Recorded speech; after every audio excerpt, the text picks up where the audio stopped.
All right, so we're back at the park with Marvin. And the thing I always look for whenever we get into a park is engagement. It's the same thing as we do in the backyard. Engagement's always the name of the game, because it's like I like to go inside the fence first and just see, does he even want to be by me? And if it's like, yeah, he won't let you get too far. He starts following you. You can start controlling him with your motion.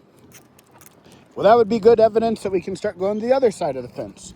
But if we get in here and all he does is sniff around and could care less if I'm moving away from him, we don't have very good interest in me, then I shouldn't move outside the fence.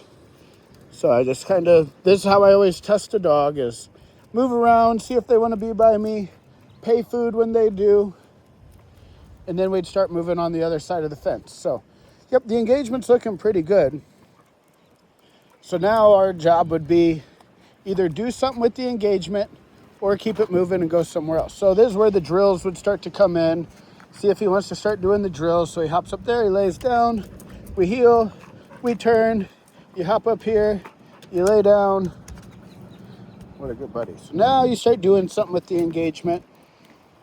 And that something should be something that we're trying to teach them. You know, the heel, the turn, jump on the platform, and if you lose the engagement, you take off. And we get it back, we start over. How's it going?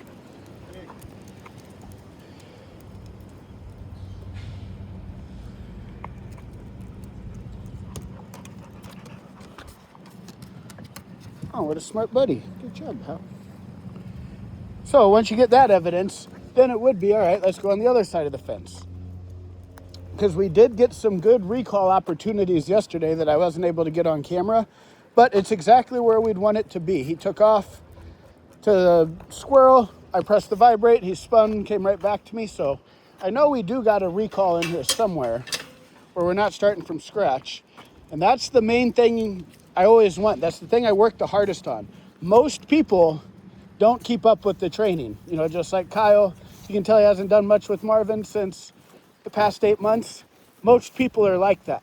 But that's why I'm not trying to shove commands down Marvin's throat. I'm just trying to collar condition that recall so when I need it, and then when we want to start working with the dog, everything we should be doing should be stuff he wants to do. So the drill should incorporate things Marvin wants to do. So, you know, that's running around the gate, jumping, taking free food, running after me. That's how I'm trying to get in with Marvin. So I'm doing the same thing now as I was doing inside. I walk away and I try to start steering him back to me with the food. But yeah, so most people don't do anything, but we still have a recall. If you got a recall, it's going to be a lot easier to rebuild that leash manners, you know, the heel, and all the drills he should want to do. So that's how we would start putting it all together. So it's not, we have to start from scratch. It's, let's start running our drills, getting him wanting to do it. Start taking him new places, doing the same things, getting the belly working for me. Food, so, yep, this is what we'd want on our first trip back to the park. It's a nice little walk around the park, get him following me. All roads lead back to me, steering him around with my motion.